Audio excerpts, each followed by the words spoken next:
Après la Pentecôte, l'Église n'a plus à attendre la promesse du Père. Ceux qui sont réunis chez Corneille reçoivent aussitôt le Saint-Esprit. Il en va de même aujourd'hui pour tous ceux qui réclament ce baptême, dès qu'ils ont rempli les conditions nécessaires et se trouvent dans l'attitude convenable.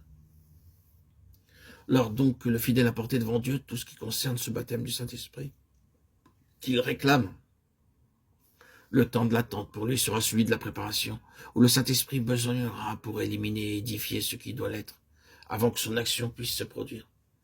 Cette attente est compatible avec l'accomplissement fidèle des devoirs quotidiens. Excellente école où le chrétien apprend à obéir parfaitement et dans les plus petites choses à la volonté divine, ce qui constitue une préparation de tout premier ordre pour son futur service.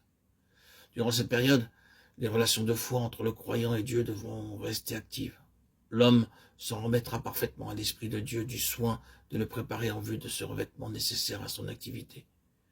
Signalons ici quelques dangers, accepter certaines excuses, certaines raisons comme expliquant l'impuissance, la stérilité du service ou encore la crainte de voir l'Esprit de Dieu sonder, scruter certains détails.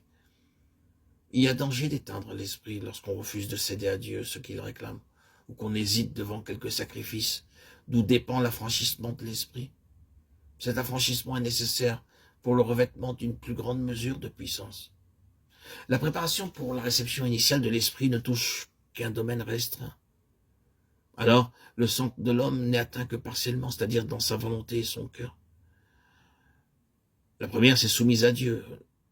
Le second a été purifié de l'amour du péché. Mais lors du revêtement de puissance, le champ de l'action divine s'étend. L'esprit de l'homme est alors dégagé des entraves de l'âme, affranchi des choses même licites qui sont du vieil homme, l'homme animal, de sorte que le croyant devient vraiment spirituel et qu'il est uniquement conduit par l'esprit.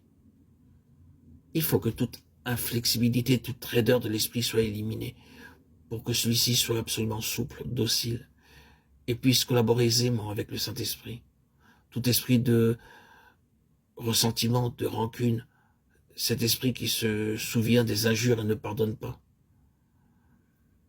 doit être absolument déraciné, rejeté. Autrement, les mauvais esprits auraient vite fait de se introduire dans la place lorsque, par exemple, l'enfant de Dieu sera appelé à souffrir pour Christ et qu'il sera rejeté des hommes ou bien lorsqu'il devra reprendre sévèrement le péché en autrui. Tous ceux qui ne sont pas animés de ressentiment et de rancune, alors, seront unis à Dieu et seront conservés en toute pureté. L'esprit ne sera pas souillé. Il n'y aura pas de mélange entre l'âme et l'esprit, l'âme dite animale et l'esprit. Enfin, pour terminer, toute avarice spirituelle, toute étroitesse seront impitoyablement combattues et rejetées, afin que l'esprit puisse devenir un vaste passage où coule à plein bord l'Esprit de Dieu qui donne la vie.